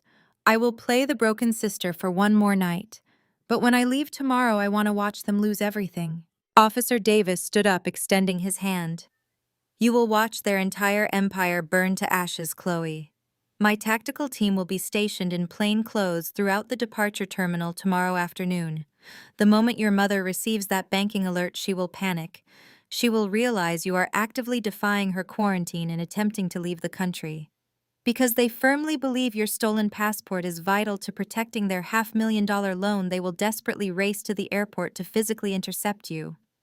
They will bring the stolen passport with them to prove they control your identity. They will literally deliver the primary evidence of their federal crimes directly into my waiting hands. I shook his hand firmly, sealing the fate of the family that had ruthlessly exploited me. I tucked my new emergency passport safely inside my jacket. I walked out of the secure embassy room and navigated back through the bustling city streets. The cold wind whipped against my face, but I felt an intense burning fire radiating inside my chest. I boarded the train back to the wealthy, pristine suburbs where my abusers slept soundly in their expensive beds. I arrived at the house just as the sun began to set, casting long, dark shadows across the manicured lawn. I unlocked the heavy oak door, stepping into the silent hallway. My father, Gregory, was watching television. My mother, Brenda, was sipping wine in the kitchen. They barely acknowledged my return, assuming I had simply spent the entire day running tedious errands for Marcus. I quietly walked into the kitchen, tying an apron around my waist to prepare their evening meal. I chopped vegetables and boiled water, moving with robotic precision. I served them dinner, maintaining a blank, submissive expression while they casually discussed their upcoming luxury vacations. They laughed and celebrated their fraudulent wealth, utterly oblivious to the massive, invisible federal trap closing tightly around their throats. I retreated to my small bedroom, locking the door. I silently packed a single duffel bag, hiding it beneath my bed. I stared at the digital clock on my desk, watching the glowing red numbers tick away. One last night in this prison. Tomorrow, the dominoes would finally fall into place. I closed my eyes and visualized the absolute destruction that awaited them. I was completely ready for the glorious chaos of tomorrow afternoon. I woke up with a singular burning focus. I prepared breakfast and packed lunches for my niece and nephew. I drove straight to the strip mall office. I grabbed the broom and swept the lobby floors, ensuring Marcus saw me working diligently when he arrived. He swaggered in around 9 wearing a tailored suit. He ordered me to format the quarterly reports by 1. I nodded submissively, keeping my eyes locked on the dirty linoleum floor. At noon, Marcus left the office to take Victoria on a shopping spree downtown to celebrate their newly secured federal funding. The moment his SUV pulled out of the parking lot, I dropped the broom. I retrieved my hidden duffel bag and stepped out the back door. I headed for the train station. Marcus and Victoria strutted into an exclusive designer boutique on the wealthiest street in Chicago. Victoria had her eyes set on a limited edition $15,000 handbag. She pranced around the boutique, demanding they bring her matching shoes. Marcus leaned against the polished glass display counter, radiating arrogance. He proudly pulled out his platinum business credit card, the one linked directly to the fraudulent corporate account that was supposed to receive the $500,000 federal loan that morning. He handed it to the cashier with an arrogant flick of his wrist. The cashier swiped the heavy metal card through the machine. The system beeped a harsh, discordant tone. The screen flashed a bright red error message. The cashier apologized politely, asking if Marcus had another form of payment because the card had been severely declined. Marcus scoffed loudly, blaming the bank's anti-fraud algorithm for flagging such a large legitimate purchase. He snatched the card back and handed her his secondary corporate card. He confidently told Victoria to grab another pair of shoes to make up for the inconvenience. The cashier swiped the second card. The exact same harsh beep echoed through the quiet luxury boutique. Declined. Marcus lost his temper immediately. He slammed his fist against the glass counter, yelling at the cashier and demanding she run it again. Victoria crossed her arms, looking utterly humiliated as other wealthy shoppers turned to stare at their public outburst. Marcus furiously yanked his smartphone from his pocket. He opened his secure banking application, ready to show the cashier his massive pending balance to prove he was a millionaire. He logged into his corporate account, expecting to see the $500,000 federal loan sitting pretty. Instead, the screen loaded a terrifying notification. A solid crimson banner stretched across the entire display. It read, Account frozen by order of federal authorities. The blood drained completely from his arrogant face. He frantically tapped the screen, trying to bypass the warning. He checked the loan status. The $500,000 was not pending. It was marked with a federal lock. He checked his personal offshore accounts. Frozen. He checked Victoria and her checking accounts. Frozen. The digital doors had violently slammed shut, locking him inside a financial tomb. Panic, absolute and suffocating, gripped his throat. He grabbed Victoria by the arm and dragged her out of the boutique, leaving the expensive handbag sitting abandoned on the counter. He knew instantly that his entire fraudulent empire was collapsing, but he had no idea that I was the one who pulled the trigger. While Marcus was having a total meltdown on the sidewalk, I was sitting comfortably on a high-speed train, speeding directly toward the international airport terminal. The time was exactly 2:00 in the afternoon. I pulled my phone from my pocket and opened the airline application. I navigated to the checkout screen where my one-way ticket to London was waiting. I selected the payment method, ensuring it was securely linked to the joint checking account my mother had used to steal my life savings. I took a deep breath, feeling the weight of the last 4 days lifting off my shoulders. I pressed the Confirm Purchase button. The application processed the payment, and a bright green checkmark appeared on my screen. 10 miles away, my mother Brenda was sitting on the patio of her exclusive country club sipping a mimosa. Her phone buzzed sharply inside her designer purse. It was an automated SMS banking alert from the joint account. She picked it up, expecting to see a minor charge. Instead, she saw a massive transaction for a one-way international flight purchased under the name Chloe. Brenda dropped her crystal glass, shattering it against the stone patio.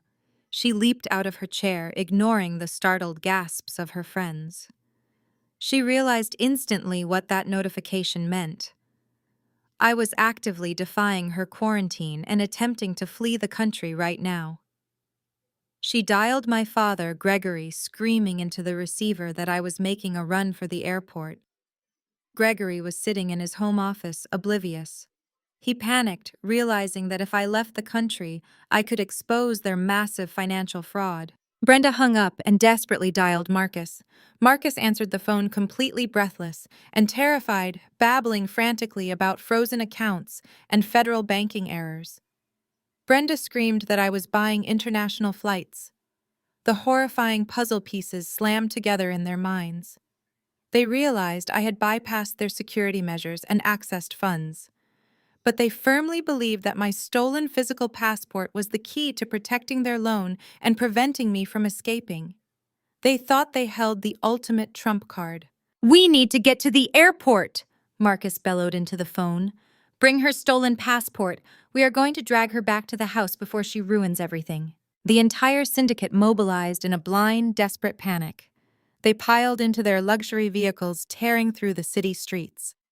They were racing directly toward the international departure terminal, armed with my stolen federal document, completely unaware that they were driving straight into a deadly, inescapable trap, perfectly orchestrated by the United States government. Marcus gripped the leather steering wheel of his massive black SUV so hard his knuckles turned completely white. He swerved violently across 3 lanes of congested afternoon traffic, cutting off a semi-truck. Horns blared around them, but he ignored the noise, stepping heavily on the gas pedal. Victoria sat in the passenger seat, digging her manicured fingernails into the expensive dashboard, screaming at him to drive faster.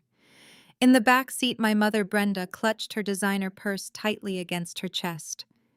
Inside that purse rested my stolen blue passport.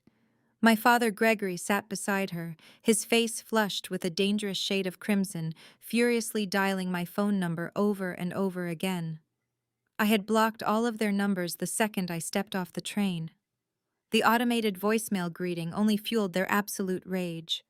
They were a car full of cornered predators speeding recklessly toward the airport. Marcus hit the steering wheel with his fist, cursing loudly.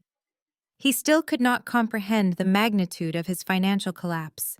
He genuinely believed that I had simply hacked into his banking portal and triggered a temporary security lockdown. He thought my flight purchase was just a desperate tantrum. None of them realized the federal government had already seized their assets.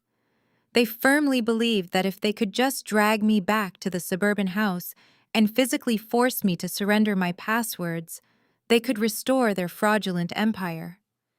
They thought they still held the ultimate leverage because Brenda had my original identification. She cannot leave the country without this. Brenda stated, her voice trembling with a toxic mixture of panic and arrogance. She tapped the side of her purse. The airlines will not let her board an international flight.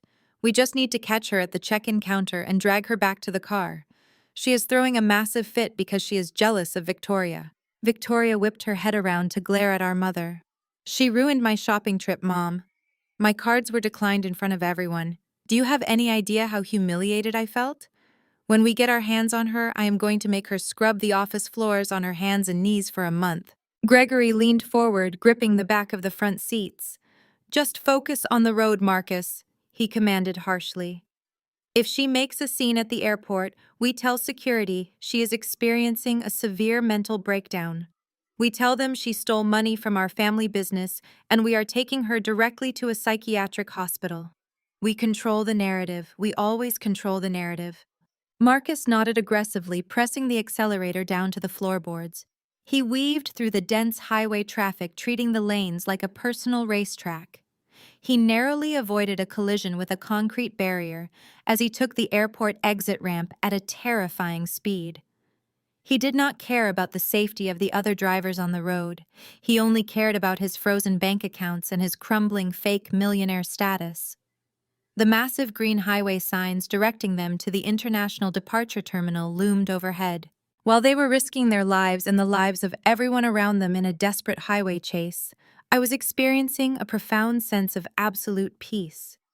I stepped off the airport transit train and rode the long escalator up to the main departure level.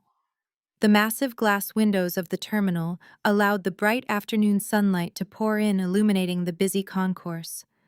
Thousands of travelers bustled around me, dragging wheeled suitcases and checking departure screens. I did not feel the suffocating paranoia that had plagued me just yesterday. I walked with a steady, confident stride. I slipped my hand into my jacket pocket, feeling the crisp edges of my newly issued emergency passport. The federal government had armed me with the exact tool I needed to secure my freedom. I approached the airline ticketing counter and joined the short line. I did not need to check any luggage because I had left everything behind in my childhood bedroom. I only carried my hidden flash drive, my new identification, and the clothes on my back. When I reached the front of the line, the ticketing agent smiled warmly and asked for my documents. I handed her the emergency passport. She scanned it flawlessly, printing my boarding pass within seconds. "Have a wonderful flight to London," the agent said, handing my documents back. I smiled, a genuine, authentic smile that reached all the way to my eyes. "Thank you," I replied. "It is going to be the best flight of my entire life." With my boarding pass securely in hand, I walked away from the ticketing counters and positioned myself in the vast open space right before the main security checkpoints. Officer Davis had explicitly instructed me to wait in a highly visible area. I needed my family to spot me easily the moment they burst through the terminal doors. I stood near a towering digital flight information display, blending in perfectly with the crowd of waiting passengers. I casually glanced around the terminal, noting several men and women in plain clothes standing strategically near the entrance and the security lines. They looked like ordinary business travelers, but their posture was alert, and their eyes constantly scanned the perimeter. The Federal Tactical Team was already in position. I checked the large analog clock mounted on the terminal wall. It was exactly 2:45 in the afternoon. My flight would begin boarding in exactly 1 hour. My heart beat with a steady rhythmic thrum. I was not afraid of the confrontation that was about to unfold. I was completely ready to face the monsters who had terrorized me for my entire existence. Outside the terminal building, a black luxury SUV screeched to a halt, ignoring the traffic officers. They poured out, marching through the sliding glass doors. The sliding glass doors parted violently. Marcus stormed into the departure hall with a terrifying, predatory intensity. Victoria was right on his heels, clutching her designer handbag like a weapon. My parents, Brenda and Gregory, marched closely behind them, scanning the vast sea of travelers. I stood perfectly still near the towering flight information display, just steps away from the main security checkpoint. I did not try to hide. I simply watched them hunt. It took Marcus exactly 10 seconds to spot me. His eyes locked onto my plain clothes, and his face contorted into a mask of pure, unadulterated rage. He pointed a thick finger in my direction and charged forward, shoving a business traveler out of his way. Victoria shrieked my name, her voice cutting through the ambient hum of the airport terminal like a rusted blade. They swarmed me instantly, forming a tight, suffocating circle that trapped me against the cold metal casing of the digital display board. Before I could even brace myself, Marcus lunged forward and aggressively grabbed my upper arm. His heavy fingers dug painfully into my skin through the fabric of my jacket. His breath smelled of stale coffee and panic as he leaned directly into my face. "You thought you could just run away," he hissed, his voice trembling with a violent, suppressed fury. "You thought you could hack into my corporate accounts and lock me out. Pull out your phone right now and reverse the security freeze. Unlock my money, Chloe, or I swear to God I will drag you out of this airport by your hair." I did not flinch. I did not try to pull my arm away. I looked down at his hand gripping my bicep and then stared dead into his terrified, desperate eyes. "You do not have any money, Marcus," I replied, my voice completely devoid of emotion. "Your accounts are frozen because you are a fraud." The truth struck him like a physical blow, but his arrogance refused to accept reality. Victoria aggressively shoved her way to the front, swatting at my shoulder. She was shaking with absolute rage, her face flushed an ugly, blotchy red. "You jealous, pathetic loser!" she screamed at the top of her lungs, completely ignoring the hundreds of passengers turning to watch our public spectacle. "You are 33 years old, and you have absolutely nothing. You ruined my shopping trip because you cannot handle the fact that my husband is a highly successful millionaire while you are just an aging maid. You are trying to sabotage my perfect life." Her shrill voice echoed across the high ceilings of the departure hall. Travelers stopped dragging their luggage, forming a wide circle around us. Cell phones were quickly pulled out to record the unfolding drama. My father, Gregory, stepped forward, crowding into my personal space with his chest puffed out in a pathetic display of parental authority. "Stop acting like a spoiled child, Chloe," he commanded, his tone dripping with absolute disgust. "You are embarrassing this family in public. Give Marcus the account passwords right this second and apologize to your sister. We are taking you back to the house where you belong. You are completely out of your mind if you think we will let you board an international flight after throwing this massive, childish tantrum." I looked at the three of them, Marcus gripping my arm, Victoria screaming insults, and Gregory demanding compliance. They were so deeply entrenched in their own delusions of power that they failed to notice the plainclothes individuals slowly tightening the perimeter around us. Then my mother, Brenda, deployed her ultimate weapon. Recognizing that a massive crowd was watching us, she instantly morphed into the helpless victim. She fell to her knees, clutching her chest and letting out a loud, dramatic wail that silenced the surrounding onlookers. "Please, somebody help us!" Brenda cried out, producing fake tears with terrifying efficiency. She looked up at the circle of bystanders, pointing a trembling finger directly at me. "My daughter is having a severe psychotic break. She stole our entire retirement fund. She hacked into her successful brother-in-law business accounts and robbed him blind. She is trying to flee the country with our life savings. Please do not let her get on that plane. She needs to be in a psychiatric hospital, not on a flight to London." The crowd began to murmur, casting suspicious, judgmental glances in my direction. Marcus tightened his grip on my arm, sensing the crowd taking their side. "See, everyone knows you are a criminal," he snarled quietly. "Now give me the unlock codes before I let airport security tackle you to the ground." I maintained my cold, unbreakable silence. I let Brenda wail on the floor. I let Victoria scream about her ruined designer handbags. I let Gregory puff out his chest, and I let Marcus bruise my arm. I stood there like a stone statue, absorbing their public assault, while the trap officially snapped shut. They had physically attacked me in a federal building.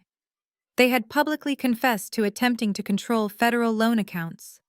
They had brought the stolen passport directly into the terminal.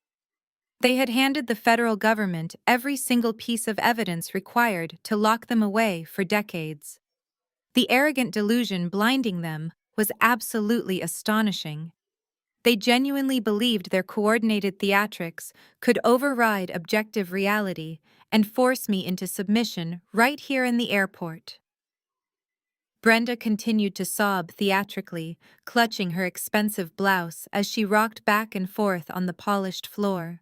Victoria kept shrieking that I owed her an apology for ruining her afternoon. Marcus sneered confidently, leaning closer to press his distinct physical advantage. Gregory stood tall, convinced his parental authority made him invincible. They were completely unaware that every single word they just yelled had been meticulously recorded by the highly trained undercover federal agents actively closing in around our violent and chaotic public scene right now. Two uniformed airport security officers forcefully pushed their way through the dense ring of agitated onlookers. Their heavy boots thudded against the polished tile floor as they rushed toward the epicenter of our chaotic confrontation. Marcus saw them approaching and instantly adjusted his aggressive posture. He loosened his bruising grip on my bicep just enough to appear protective rather than violent, pulling me slightly toward his chest. He plastered a look of deep familial concern across his arrogant face, playing the role of a desperate caretaker attempting to subdue a highly unstable relative. "Officers, thank God you are here," Marcus announced, his voice projecting loud enough for the entire terminal to hear. "My sister-in-law is experiencing a severe psychiatric episode. She hacked into our corporate banking portal this morning and locked us out of our own business accounts.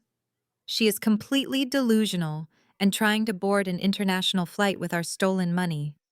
We just need to get her safely back to her medical facility." Brenda saw the uniformed guards and immediately amplified her theatrical performance. She threw her hands up toward the ceiling, letting out a series of ragged, dramatic gasps.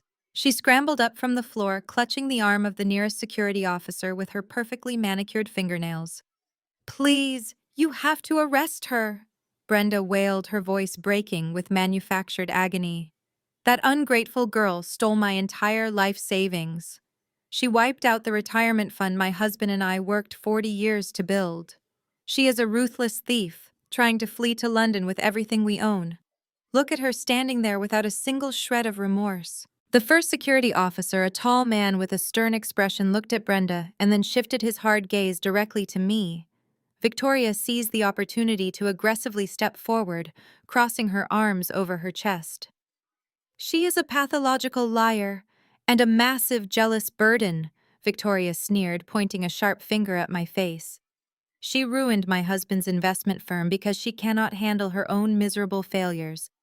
Just search her pockets right now. She has the stolen funds routed to her phone." The murmurs of the surrounding crowd rapidly transformed into openly hostile judgments. The brilliant gaslighting campaign my family had orchestrated was working perfectly on the unsuspecting public. A middle-aged woman standing near the front of the crowd shook her head in sheer disgust, muttering that I was a despicable daughter. A businessman next to her loudly suggested that the guards should tackle me to the ground before I tried to run. The sheer weight of public opinion shifted entirely against me. The entire terminal looked at me and saw exactly what my family wanted them to see. They saw a cold, unfeeling criminal who had ruthlessly destroyed her own loving parents and siblings. Gregory stepped closer to the security officers, attempting to use his polished corporate demeanor to assert absolute authority over the situation. "Officers, I am her father," Gregory stated, projecting a calm, reasonable tone. "We have the situation under control. If you just help us escort her out to our vehicle, we will handle this private family matter quietly. We simply need to confiscate her travel documents so she cannot attempt this reckless escape again." The second security officer unclipped the radio from his shoulder, turning his attention to me. "Miss, you need to step away from the crowd and come with us to the holding room immediately," he commanded. We are going to need you to empty your pockets and hand over any identification. If what your family is saying is true, you are committing a major felony by attempting to board a flight." Marcus smirked down at me, a victorious gleam shining in his eyes. He leaned his head down so his lips were mere inches from my ear. "You are entirely finished, Chloe," he whispered maliciously. "Give me the passwords right now, or I will let them throw you in a holding cell and rot." Despite the overwhelming pressure crushing down on me from every single direction, I maintained my absolute stone-faced silence. I did not utter a single word of defense. I did not scream that they were lying. I did not beg the security guards to believe me. I did not try to explain the Ponzi scheme or the $500,000 federal loan they had fraudulently anchored to my name. I simply stood there completely motionless like a jagged piece of ice. My unnatural silence only infuriated Brenda further. She thrust her hand deep into her expensive designer purse and yanked out my original blue passport. She waved it wildly in the air, shoving it toward the face of the first security officer. "Look at this!" Brenda shrieked triumphantly. "I confiscated her real passport days ago to stop her from doing exactly this. She is flying on forged documents. She probably created a fake identity to bypass the security gates. Arrest her and give my son-in-law back his stolen money." She had done it. Brenda had willingly, proudly, and publicly produced the primary physical evidence of their federal crime. She held the stolen federal document up high for the entire terminal to see. The security officer reached out his hand, prepared to take the stolen passport from Brenda and place me under official arrest. The crowd leaned in, waiting to watch the ungrateful daughter get dragged away in cold steel handcuffs. Marcus tightened his grip on my arm, ready to rip the passwords from me the moment the guards isolated us. Gregory crossed his arms, looking down at me with ultimate disdain. Victoria smiled a wicked, triumphant grin, but I was not looking at the uniformed airport security guards. I was not looking at the angry crowd or my vicious family. My eyes were locked dead ahead, staring past their shoulders at the perimeter of the circle. The undercover federal agents stepped out from the shadows right now. 5 men and women in plain clothes suddenly pushed past the airport security guards, moving with rapid, synchronized precision. At the forefront of the formation was Officer Davis, his federal badge now clearly visible on a heavy chain around his neck. He walked with an imposing, commanding presence that instantly sucked the remaining oxygen out of the departure hall. The angry crowd surrounding us parted immediately, instinctively recognizing true authority. The hostile murmurs died down into absolute silence. Marcus noticed the federal badges and immediately released my arm as if my skin had caught fire. He took a stumbling step backward, his fake concerned expression evaporating into raw, unadulterated terror. He tried to speak, but his throat was completely dry. Officer Davis stepped directly between me and my family, placing himself as a physical shield. He looked at the 2 airport security guards who had been about to arrest me. "Stand down, gentlemen," Officer Davis commanded, his voice echoing across the quiet terminal. "Federal agents are taking full jurisdiction of this entire situation. The woman you are currently harassing is not a thief. She is the primary victim of a massive, coordinated federal crime." My mother, Brenda, froze completely, holding my stolen passport mid-air. Officer Davis calmly reached out and plucked the blue booklet right out of her trembling fingers. He held it up, examining the cover before sliding it securely into an evidence bag he pulled from his jacket pocket. "Brenda, what are you doing?" Gregory demanded, his corporate facade shattering as he stepped forward. "Sir, there is a massive misunderstanding here. My daughter is mentally unwell and she hacked our bank accounts. We are just trying to get her home safely." Officer Davis turned his piercing gaze directly onto my father. "Gregory, I know exactly who you are. I know exactly who your son-in-law Marcus is, and I know exactly what you both did 3 days ago. You did not just lock your daughter in her bedroom. You stole her savings to meet the required cash injection for a commercial government loan. You forged her signature to anchor her to a $500,000 federal debt, and you used this physical passport as your primary identity collateral. That is not a simple family misunderstanding, Gregory. That is federal wire fraud, grand larceny, and aggravated identity theft." The entire crowd of bystanders gasped collectively. The businessmen who had just called me a despicable daughter lowered their heads in shame. The people recording the spectacle on their mobile phones were now capturing the absolute destruction of my abusers. Marcus finally found his voice, taking another step back toward the exit doors. "I have absolutely no idea what you are talking about," he stammered, his chest heaving. "My business is completely legitimate. I demand to call my lawyers right now." "You do not have a legitimate business," Marcus Officer Davis replied, stepping closer to him. "You run a classic Ponzi scheme. We have completely seized your offshore accounts. We have the raw ledgers you carelessly kept on your hard drive. We know you were actively siphoning 30% of every client deposit to fund your luxury lifestyle while paying fake dividends. The Treasury Department froze your $500,000 loan this morning. You are completely bankrupt, and you are going to federal prison." Victoria let out a blood-curdling scream. She dropped her designer handbag, staring at Marcus with wide, horrified eyes. "You told me we were rich," she shrieked, hitting his chest. "You told me the money was clean. We are going to lose everything because of you." "You are going to lose everything because you are an active accomplice," Victoria Officer Davis stated coldly, signaling his agents to move in. "We have the email chains where you actively helped him launder stolen money through luxury goods. You knew exactly what you were doing." The federal agents moved simultaneously. They grabbed Marcus, pulling his arms forcefully behind his back. He tried to resist, shouting that he was a wealthy investor, but an agent swiftly kicked his legs apart and locked the heavy steel handcuffs around his wrists. The metallic click echoed loudly in the silent hall. Another agent grabbed Gregory, spinning him around and cuffing him while he babbled frantically about his pristine reputation. Victoria fought wildly, kicking and screaming, as a female agent subdued her, pressing her face against the cold glass of the flight information display. She cried out for our mother, begging for help. But Brenda could not help anyone. Brenda was standing completely paralyzed, staring blankly at the floor, as an agent gently but firmly secured her hands behind her back.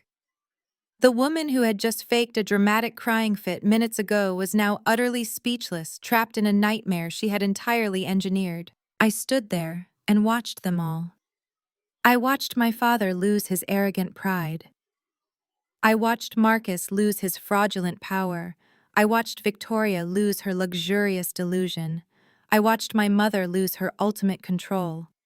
They had tried to bury me alive, and now they were the ones wearing chains. Officer Davis turned back to me, offering a brief, respectful nod. "The threat is completely neutralized, Chloe," he said softly. "You have a flight to catch. Do not miss it this time." I looked at my family one last time. Brenda lifted her tear-stained face, looking at me with absolute sheer desperation. "Chloe, please," she whispered, her voice cracking. "Please do not do this to us. Tell them we are family. Tell them we can fix this." I did not feel a single drop of pity. I did not feel any lingering anger or sadness. I felt nothing but a pure, unadulterated sense of liberation. I turned my back on them without uttering a single word. I pulled my new emergency passport and boarding pass from my pocket. I walked directly toward the security checkpoint, handing my documents to the TSA agent.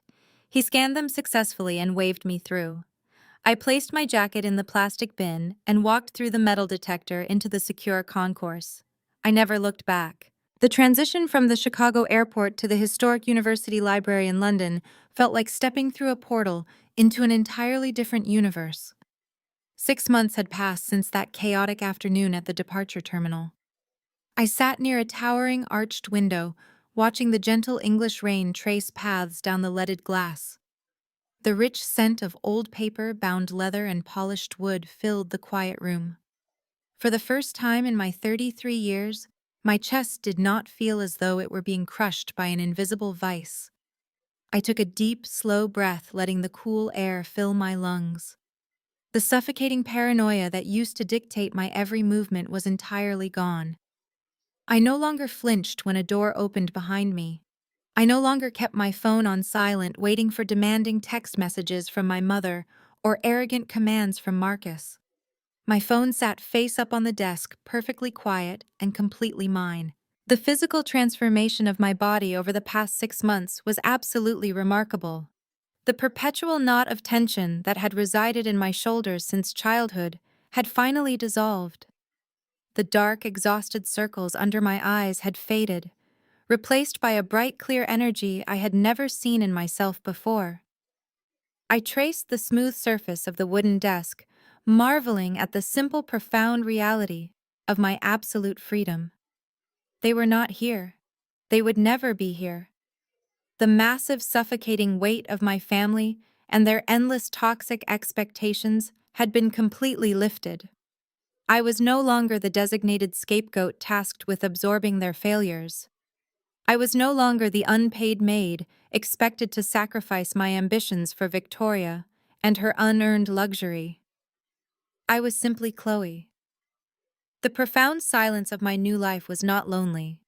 It was a beautiful, healing symphony. I turned my attention back to the glowing screen of my laptop. My master degree program was incredibly rigorous, pushing my analytical skills to their absolute limits. But every single second felt deeply rewarding. Unlike the fraudulent, chaotic spreadsheets Marcus used to orchestrate his criminal Ponzi scheme, the data I worked with now was clean, honest, and highly impactful. I was developing a complex predictive algorithm for a European financial institution, analyzing global market trends. My professors respected my intense dedication, often using my coding structures as prime examples during advanced graduate seminars. When I presented my findings in grand lecture halls, nobody talked over me. Nobody diminished my intelligence. My academic peers listened intently, valuing my insights and treating me as an intellectual equal.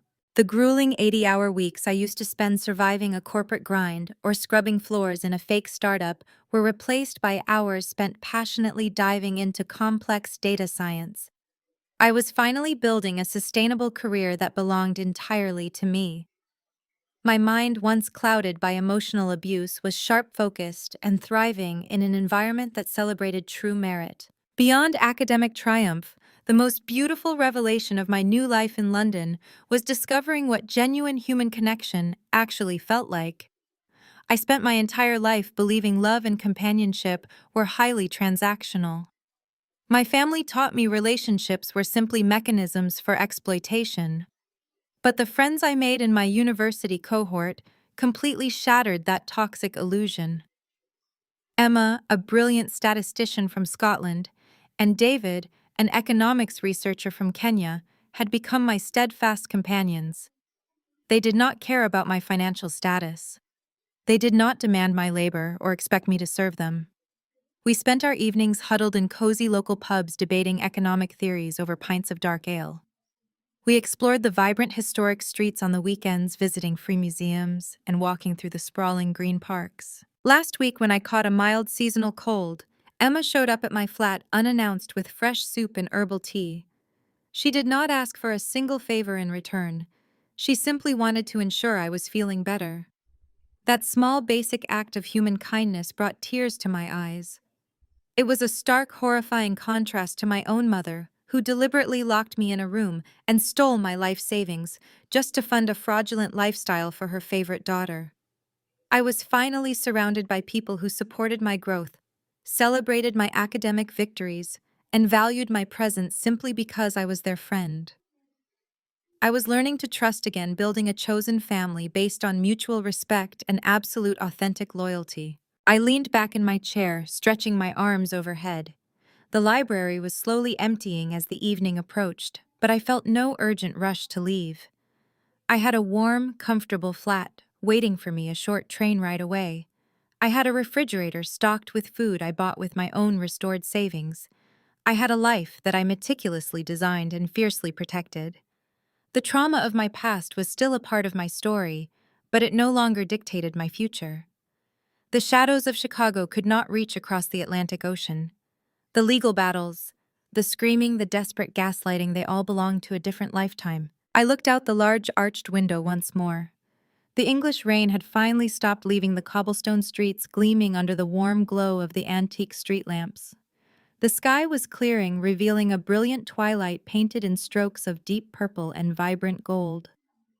I smiled a genuine, relaxed smile that reached all the way to my eyes. The horizon stretching out before me was wide open, completely unwritten, and entirely mine to conquer. I closed my laptop, packing it carefully into my leather satchel.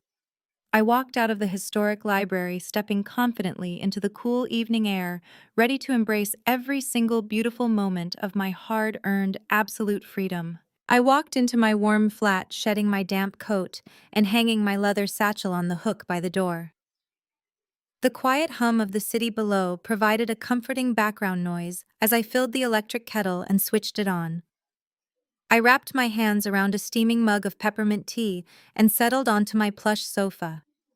I opened my laptop to check my university portal for upcoming assignments. Instead, a highly classified secure email notification popped up in my primary inbox. The sender address was encrypted, but the subject line was unmistakable. It read, Federal Case Update, United States versus Marcus Investments. I immediately set my tea down on the coffee table, my heart giving a single hard thump. I opened the message and began reading the final detailed report directly from Officer Davis. The federal justice system had moved with terrifying speed and absolute precision. Marcus never even made it to a proper trial. The digital evidence I copied from his unlocked computer was so damning that his high-priced defense attorneys advised him to accept a plea deal to avoid spending his natural life behind bars. Officer Davis detailed how federal prosecutors dismantled his massive Ponzi scheme piece by piece. They traced every single stolen dollar, exposing the deep systemic rot of his fraudulent empire. For orchestrating massive wire fraud, defrauding the Small Business Administration, and attempting severe identity theft, Marcus was sentenced to 12 years in a maximum security federal penitentiary. The charismatic, arrogant man who used to snap his fingers and demand I brew his coffee was now wearing a bright orange jumpsuit. He was completely stripped of his tailored suits, his luxury vehicles, and his stolen millionaire status. He would spend the next decade locked inside a tiny concrete cell, surrounded by the harsh, bleak reality of his own criminal actions. But the federal government did not stop with Marcus. They aggressively pursued everyone involved in the $500,000 loan fraud. My parents, Gregory and Brenda, quickly discovered that the Treasury Department does not forgive, and certainly does not forget. Because they actively participated in stealing my $60,000 savings to secure the fraudulent loan, they were held legally accountable for the financial damages. Officer Davis explained that federal agents arrived at their suburban house with asset seizure warrants. Everything they owned was violently ripped away to pay back the massive federal debts and court fines. Their sprawling home with the immaculate manicured lawn was foreclosed upon and sold at a government auction. Their expensive luxury cars were towed right out of their wide driveway while their wealthy country club neighbors watched in horrified silence. The pristine social reputation they valued above their own daughter's life was completely obliterated. They were formally expelled from their exclusive social circles, entirely disgraced and publicly humiliated. Penniless and legally bankrupt, Gregory and Brenda were forced to move into a cramped, decaying apartment complex on the industrial outskirts of the city. The people who once demanded I serve them breakfast in a silk robe were now struggling to pay for basic utilities. The most poetic, satisfying justice, however, was reserved entirely for my sister Victoria.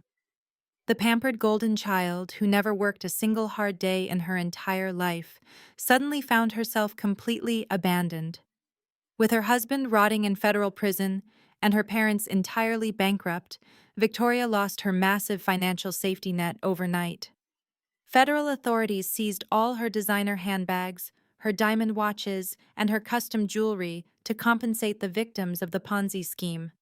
She was abruptly evicted from her luxury estate, left with absolutely no marketable skills, no college degree, and two young children to feed. Victoria was forcefully shoved into the harsh, unforgiving reality of the working class. Officer Davis noted in his email that she was currently working grueling minimum wage shifts at a local discount retail store. The woman who used to mock my corporate career and laugh while she ordered me to scrub the floor on my hands and knees was now spending her days folding cheap clothes and cleaning up after angry customers. She was entirely cut off from the glamorous world she had stolen to maintain living paycheck to paycheck in a perpetual state of utter exhaustion. The cruel, ironic symmetry of her new life was absolutely breathtaking. She was finally experiencing the exact modern servitude she had so eagerly tried to force upon me. I read through the final paragraphs of the email, absorbing the sheer magnitude of their complete destruction. Officer Davis concluded the message by informing me that my stolen $60,000 had been fully recovered during the asset seizures and was already wired safely back into my private independent bank account. He wished me the best in London and promised my family would never be allowed to contact me again. I scrolled back to the top of the email and read the entire report one more time. I searched my heart looking for any microscopic trace of guilt, sadness, or pity. I found nothing.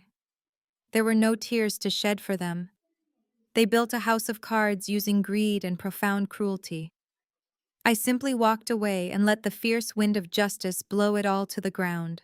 I moved my cursor and clicked the delete button. The email vanished from my inbox, erased as easily as their toxic grip on my life. I closed my laptop and took a long, soothing sip of peppermint tea. The storm was officially over. The monsters from my past were locked away, bankrupt and broken, serving their respective sentences in the prisons they built for themselves. I looked around my quiet, safe flat, feeling a profound, deep sense of closure wash over my entire soul. I walked to the window and pressed my hand against the glass, watching the London lights flicker against the dark sky. For so long, I had been conditioned to believe the greatest virtue a person could possess was blind loyalty to their family. From the moment we are born, society drills this toxic narrative into our minds. We are told that blood is thicker than water. We are taught we must honor our parents simply because they provided a roof over our heads. We are instructed to forgive the unforgivable and sacrifice our personal happiness on the altar of familial duty. But sitting in my quiet apartment, thousands of miles away from the wreckage of my past, I finally understood the terrifying reality of that lie.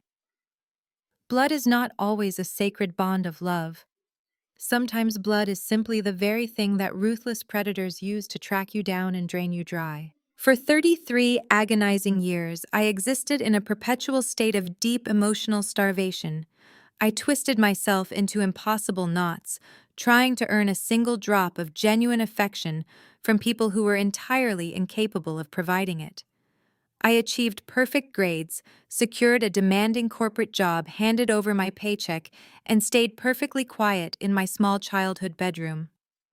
I falsely believed if I worked a little harder or was more obedient, they would look at me with the pride they reserved for my sister. I truly thought my relentless compliance would eventually unlock their hidden empathy. But that is the ultimate insidious trap of a deeply toxic family dynamic. You cannot ever earn the love of people who do not even view you as a human being.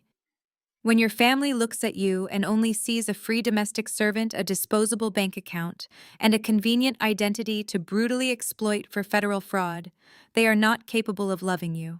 They are only capable of using you until you have absolutely nothing left to give. The hardest, most painful lesson I had to learn was that my parents did not steal my passport and my life savings because they were misguided or struggling financially. They did it because they felt completely and utterly entitled to my very existence. They genuinely believed that my dreams, my higher education, and my entire future were entirely irrelevant compared to their own selfish, shallow desires. The exact moment I fully accepted that horrifying truth was the exact moment my invisible chains completely shattered. True freedom does not happen when you simply run away or when you finally cross an international border. True, absolute freedom occurs in the fraction of a second when you permanently stop seeking validation from the monsters who are actively trying to destroy you. It happens when you look at the people who raised you and realize you no longer crave their approval, you no longer fear their violent wrath, and you no longer feel guilt for protecting your life. When I walked through that airport security checkpoint and left them screaming in the departure terminal, I did not just leave behind my abusive parents and a fraudulent brother-in-law. I left behind the scared, desperate girl who honestly thought she deserved to be treated like garbage. I walked through those metal detectors and stepped proudly into a reality where my true worth is dictated entirely by my own actions, my own sharp intellect, and my authentic kindness. I built a completely new family out of genuine friends who loudly celebrate my victories and support me unconditionally without asking for my credit card or demanding unpaid servitude. I ultimately proved that you do not have to remain stubbornly anchored to a rapidly sinking ship just because you happen to share the same last name as the foolish captain who intentionally drilled holes in the bottom of the boat. Breaking free from a manipulative, abusive family is the most terrifying, agonizing, and dangerous journey you will ever undertake in your lifetime. You will face intense, harsh public judgment. You will encounter people who call you ungrateful and selfish because they have never experienced the suffocating horror of living with narcissistic abusers. They do not understand what it truly feels like to have your own mother look you dead in the eye and casually erase your entire future just to secure a fake luxury lifestyle for someone else. But you must never let the uneducated opinions of outsiders force you back into a dark cage. You must always trust your own lived reality. You must gather your solid evidence fiercely, protect your hard-earned assets, and execute your strategic escape plan with absolute cold precision. You owe absolutely nothing to toxic people who only keep you around to ruthlessly exploit your resources. You owe everything to yourself and the beautiful life you deserve to build. I successfully reclaimed my stolen passport, I reclaimed my stolen savings, and I successfully reclaimed my entire stolen life. Now I want to hear directly from all of you. Have you ever been pushed to the absolute brink by the very people who were supposed to protect you? Have you ever had to fiercely stand up against your own blood relatives to defend your future, your finances, or your fundamental sanity? Have you ever packed a single bag and walked away from a toxic family dynamic never to return? Please share your incredible stories of survival and ultimate escape in the comments section below. Let us build a strong, fiercely supportive community for everyone who had to break their own generational curses. Your story could be the exact inspiration someone else desperately needs to finally unlock their own bedroom door and walk out into the light. Do not forget to hit the like button and subscribe to the channel for more stories of surviving narcissistic abuse and claiming ultimate justice. Remember, your beautiful life belongs entirely to you, and absolutely no one has the right to steal your wings. The most profound lesson from Chloe's journey is that sharing DNA does not give anyone the right to exploit your life. Society often demands unconditional family loyalty, but true love should never require sacrificing your future financial security or mental health.